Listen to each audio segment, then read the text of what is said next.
Hi, welcome to Promo Insiders, an ASI media podcast that covers the issues that matter most to the promotional products industry.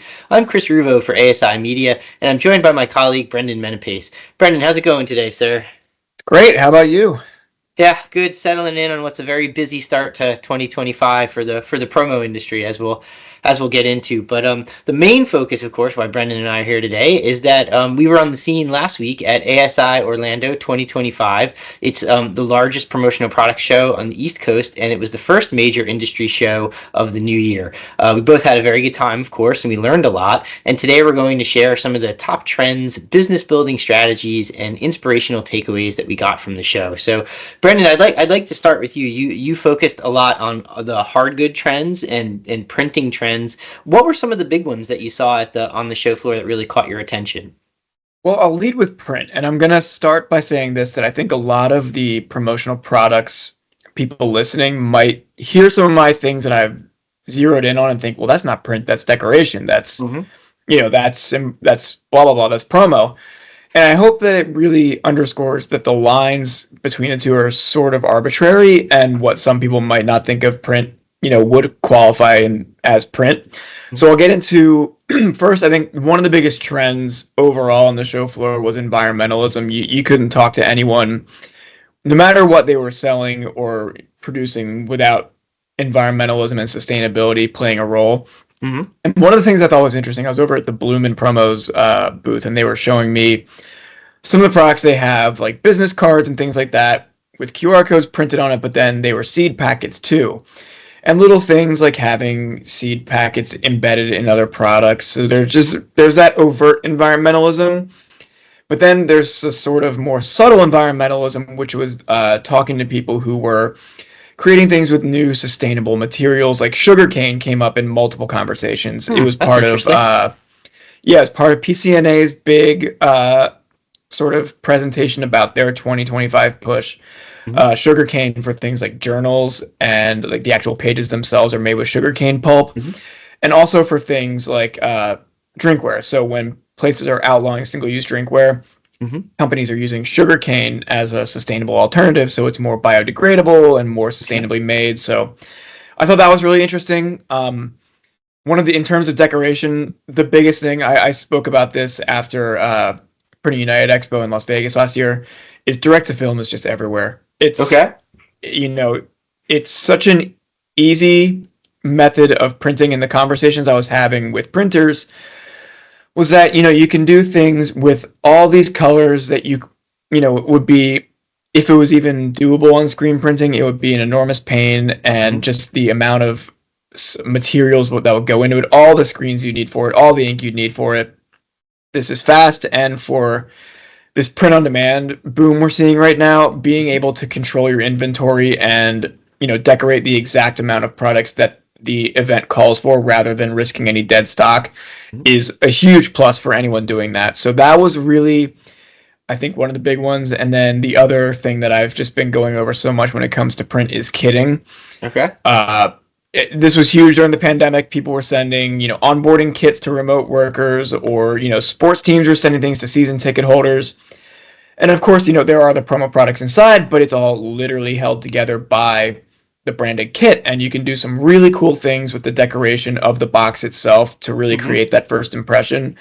And I was over at the American Accents booth, and they were saying that they have 70 sizes of their printed packaging to just about fit whatever you need, but that they have started getting some requests for custom sizes. So that was interesting, where a distributor might not need to worry as much about fitting their products into a kit, and more about, you can tailor the box around the items that you want to put in the kit. Okay, I see. Really, really, really interesting stuff there. Now you also covered hard goods, right? Yep. So what are some things that jumped out for you in kind of the hard goods category? Well, one of the ones that jumped out the most, this is going to kind of link to printing, as I said, they're not that distant, was the near-field communication embedding in products. And some of these were print products like drinkware, but that NFC where, it works similarly as a QR code, where instead of taking a picture, though, you can just tap your phone to, there were items like, keychains and mouse pads, all these common promo products, but with this added bonus of integrating with tech, and there's all this conversation about where a tactile industry like promo goes in a digital world. I think that's a great answer for it. You have this seamless integration, and there's still space for a physical product with the logo on it. But I think the biggest conversation I was having, and this is something I went across to multiple booths, was anyone selling drinkware. I was like, what is the next Stanley? This has been... Is there such a thing? The year was absolutely dominated by the Stanley tumbler. Anyone who sells drinkware or has a teenager, I would imagine you are more than familiar with the 40-ounce Stanley. So I was asking, what's next? If you're betting on the next big drinkware product, no pun intended, what would it be? And the answer might be boring to some of you, but the answer was basically it's still Stanley.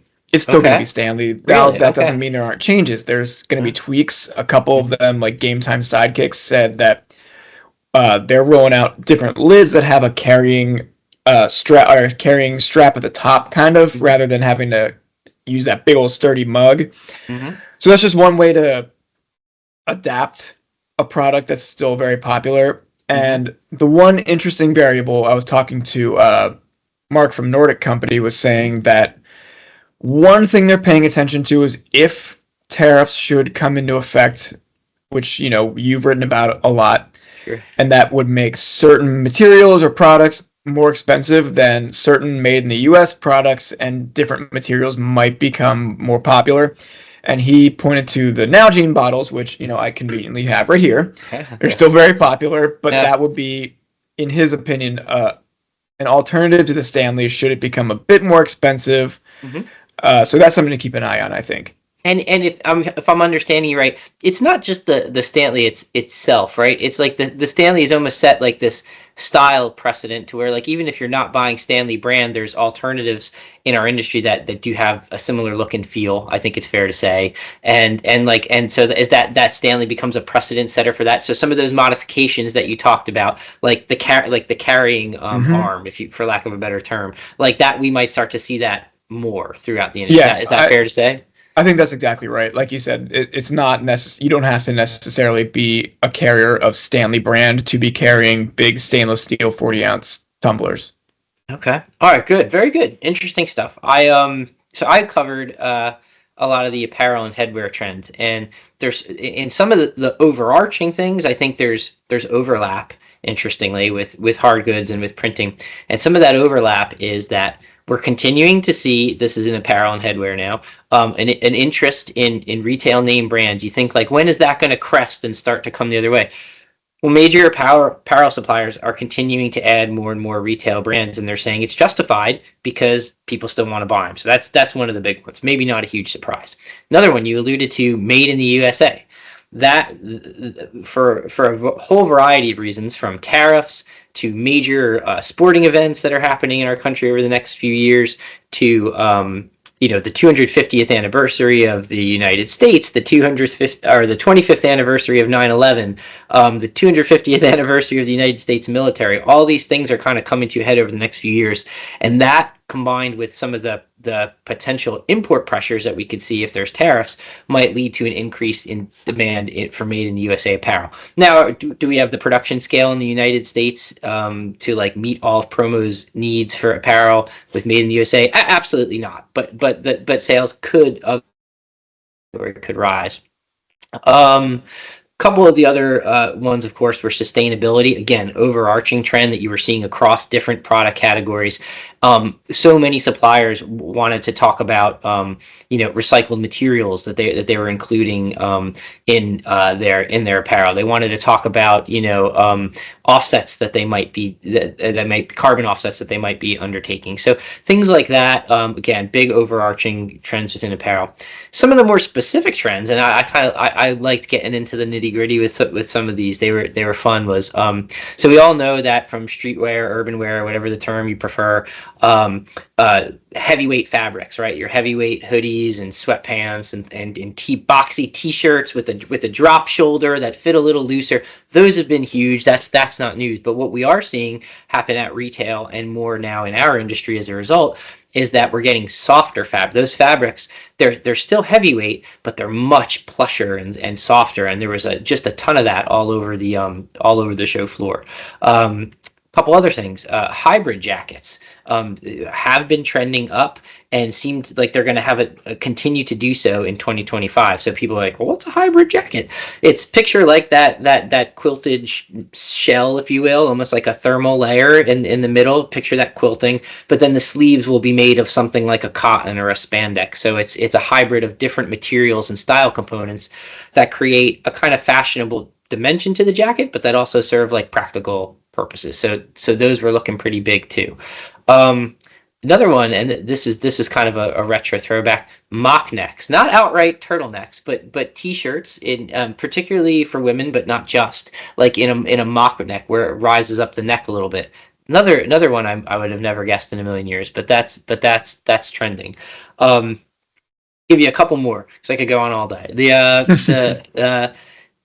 What did I want to focus on? Oh, so retail's influence, not just as far as name brands, but like in style construction. So similar to what I was talking about with Stanley before, where you don't have to have the Stanley drinkware, but styles are going to be based maybe on that Stanley look. So we were seeing some of that in headwear, and a great example is, I think most people know the brand Melon. They're like an athletic performance wear hat. They have perforated the crowns of their caps are perforated, and it's all made for performance. So we're seeing features like that, like perforations throughout the caps, that are becoming more popular, particularly like in the corporate market and places like that.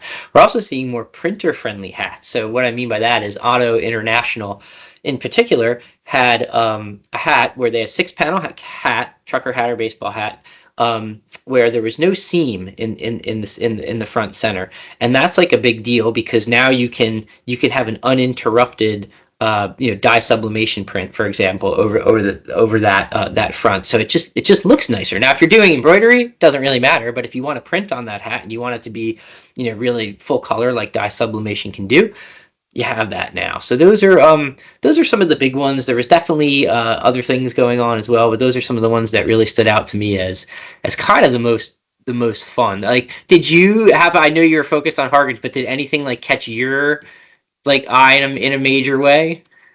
Well, one of the things you just said actually was something that I noticed, and I've noticed it at previous shows, was especially with headwear, you're seeing a lot more things like embroidered patches that are made in advance, just quickly added to a hat, and like you can do things with leather, you can do things with all these different materials and just quickly add it to a hat. So having something like you said where there's a bit more of a canvas opens up a lot of opportunities. Yeah. Very, very, very good. And I'll give two quick ones and then I'll shut up and we'll move on.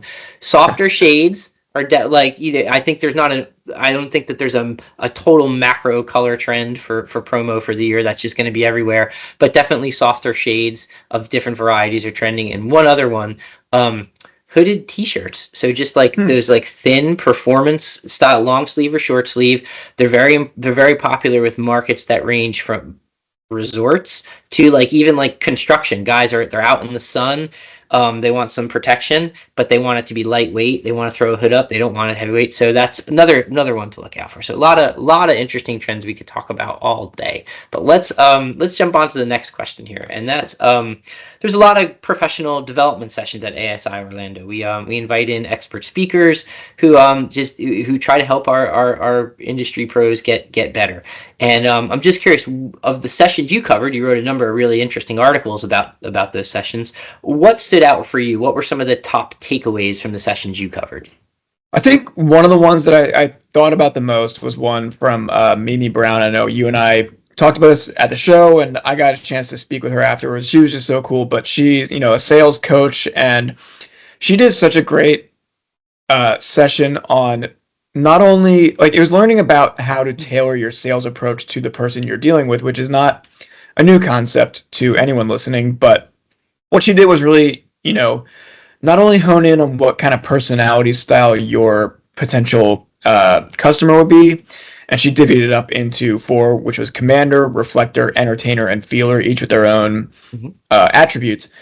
But what it really got to was thinking about what you are, what kind of communicator you are, and how your communication style can clash and also complement the people you're working with, and how to develop a conversation style to, no matter who you're talking to, no matter who you're selling to resonate with them. And part of that is it really requires looking inward. And she was so engaging and fun and funny, and she had everyone in the room divvy up into their 4 styles and kind of like alternatingly, say what they don't like about their opposites and what they do like. So what it really focused on was what she called the balcony and basement view, where anything could be viewed as a positive or a negative. So that was a lot of fun, and she was really engaging.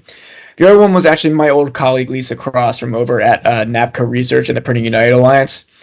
And this was basically a crash course in the printing industry. And the point she really drove home was, if you're not selling print, your competitors are. And what she meant by that was things like, they're getting brochures, they're getting print materials, flyers, any number of things that are on paper, especially now that we're, in an age of kitting and all of this. They want that one-stop shop. So if a distributor can say, hey, we do that too, that's gold to an end buyer. And one of the stats she cited was that, 75% of buyers prefer these full service providers. So having the ability to take an order from start to finish for them is highly valuable. You just limit the touch points and make life so much smoother for them. The other one that I mentioned a little bit ago was from PCNA, and they were pretty much rolling out their 2025 lookbook. And rather than just showing like, we have this product, we have this product, we have this product, it narrowed in on trends, and they named each one of their initiatives. It was pretty catchy, actually. There was optimistic change, intelligent simplicity, glimmers, which was my favorite, and carefully. That's CARE hyphen fully. Care, so, like full of care. Full of care, yeah. And, it didn't reinvent the promo wheel or anything. Anyone listening, it was just, it's snappy packaging. But things like glimmers, what they were saying was these little moments of joy that can be sparked by nostalgia. Maybe it's a tech item that kind of harkens back to something from your youth, like, it looks like an old school stereo, or even something just like a pen with fun colors, just that pop of color, or something with a little fidget spinner, just something to add a little brightness to your day.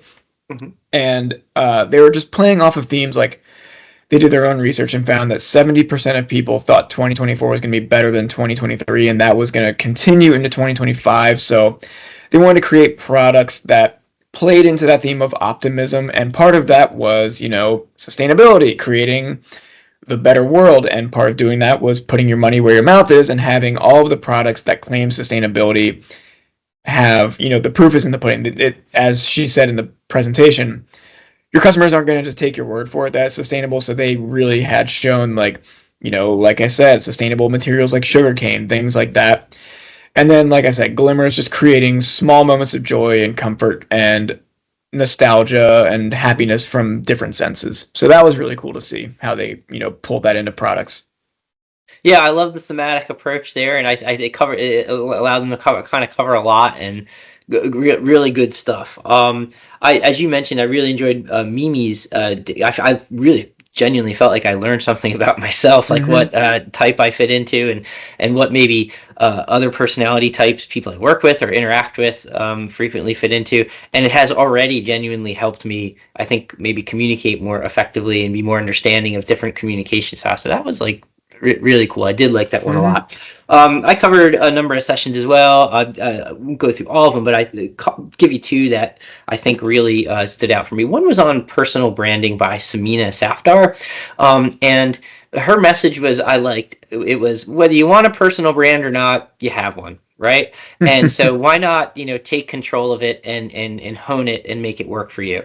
And discussed a lot around that, but one of her main focuses was the best places that you can really hone your personal brand is on your LinkedIn profile. Well, why? Because most people nowadays are meeting you digitally first, right? And when they look for you digitally, for most people, it's your LinkedIn page that's going to pop up first, and that's where they're going to check out.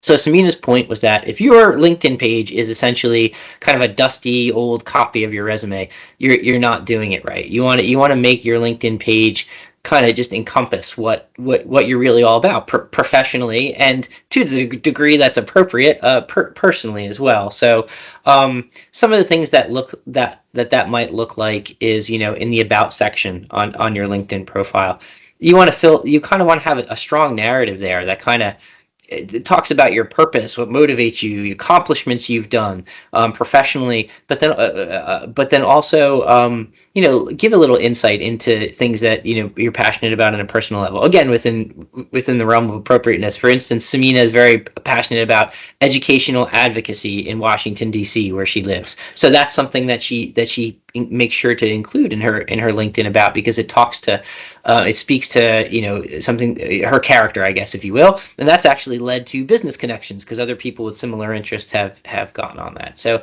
a couple other things you could do, of course, on LinkedIn is you can routinely post content that's kind of on brand for you, if you will. So content that might be interesting, entertaining, valuable to clients, prospects, etc., and that also fits within the realm of how you can sort of help those clients and prospects make great things to post on LinkedIn. Sure, you can come up with your own original content for that, but you could also just curate things and share them and provide a little context for them. And it's a great way to just kind of build your brand, particularly through LinkedIn. One other thing Samina said is, like, it's really important to actually comment on others' posts on LinkedIn and to be engaged, because so many conversations are happening there. Be engaged on LinkedIn posts that are relevant to you, your personal brand, and the audiences that you're targeting, the people you want to work with. So she got into a lot more depth, and I'm probably not doing her justice, but I think that's a good tip of the iceberg kind of breakdown of personal branding. The other one that I really liked was from Janet E. Johnson of the Janet E. Johnson Agency, and she talked about just practical ways to use artificial intelligence. I think when people hear about AI, it could seem very intimidating and very like next world kind of thing, and like, how am I going to do this? And she really just gave a very simple breakdown of how you can just start using ChatGPT, for instance, to kind of help you with things like creating ideas for blogs and advertising copy, and even getting ideas for videos and video scripts, not the actual creation of the videos, but just getting ideas for them. So I have it here. If you'll bear with me a second. She said the key to this, right, is working with is giving the social or the AI tool a really good prompt. So she actually did this in the session where she walked through this prompt. So she put this prompt in ChatGPT. It said, act as a social media manager. Please do customer research for me. Tell me 10 frustrations, 10 desires, 10 dreams, and 10 fears that my audience experiences related to feeling a business needs for promotional products. Format the 10 frustrations, 10 desires, 10 dreams, and 10 fears in a table. The x-axis should be numbered 1 to 10, and the y-axis should include desire, frustration, dreams, and fears. Well, she put this in, and literally within seconds, she had a table formatted just as she said, with these 40 different suggestions, basically, that all spoke to that. And she goes, boom, there you go. Any one of those can be a blog topic or a social media post or the foundation for an ad. And then she advised everybody will drill down further. Say, hey, take that first one that first suggestion there, and act as an accomplished copywriter and come up with ad copy for an ad that would speak to that. And again, you have to hone it. AI is not going to do all the work for you, but it's giving you such a great foundation from which to work and build things up. So I found that very practical use of AI that anybody could really do as helpful, and I think attendees of the class did as well. So those are two that. Yeah, I think that's really interesting. The way even the first thing she says in the prompt is act as a social media manager. So that's that's interesting in itself. And then it really shows that I think the fear a lot of people have is that AI is going to take your job. No, you still need a person with the know-how to recognize the output, whether it's good or not, and then to really whittle down the results like she did with and I think it's really cool how she showed in real time going from the idea to the finished product and how you get from point A to point B.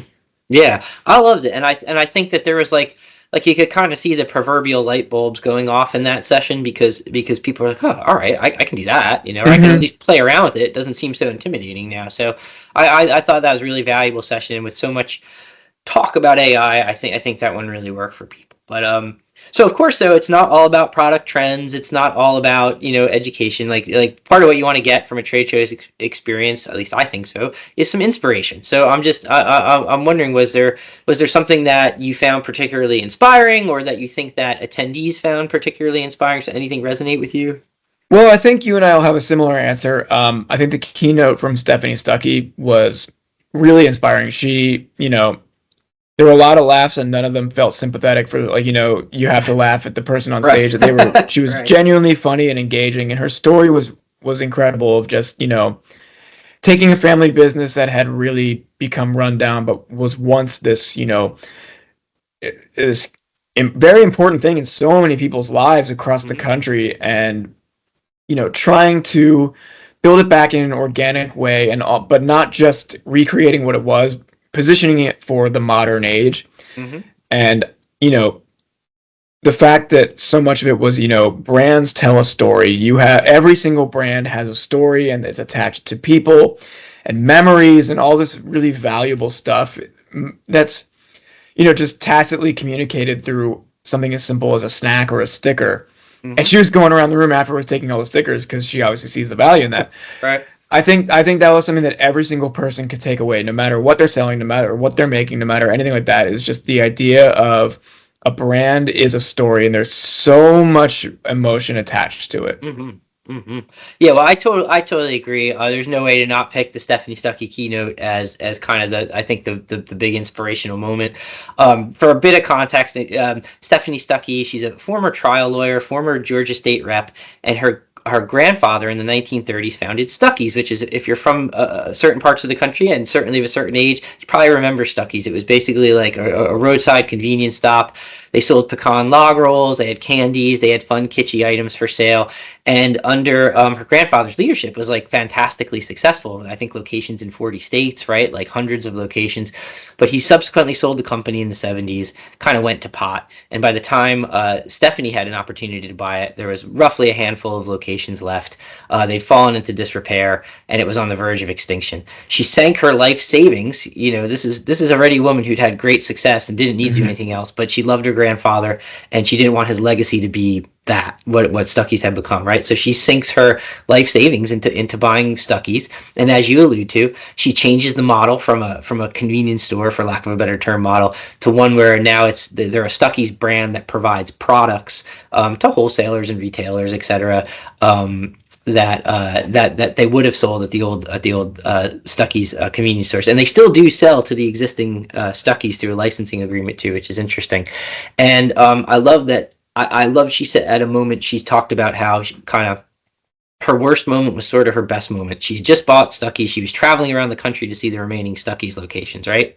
And she comes to a Stuckey's in Arkansas, and my word, the place looked like it had already been shut down for 15 years. There was a gaping hole in the roof. It's kind of slouching. There's been no TLC administered to this building in gosh knows how long. And she literally starts to cry, and she admits that. I love that vulnerability. She was like, well, I started to cry. And she's like, and the way what you could do at a point like that is you can kind of wilt and kind of just hope things get better, or you could kind of keep doing what you're doing and hope, or you could say, okay, what do I need to do to turn this around and make it viable? What do I need to do to make this successful? What does success even look like for this venture that I'm on now? And she defined that, and then she set about doing it with the team, and that, of course, that success became the transformation of the brand into something new, but that's still alive and now thriving and profitable again. So it was just a very cool story of kind of like, rags to riches to rags, so to speak, and back to like now riches, which was great. And I think a lot of business owners took something from that, and especially folks who were familiar with Stuckey's really enjoyed hearing the story firsthand. So that was pretty cool. All right, that's a lot of the big stuff we wanted to hit. Is there any like takeaways that we should sum up for people, or just anything you want to that we didn't hit that you think is important? I think we covered pretty much everything.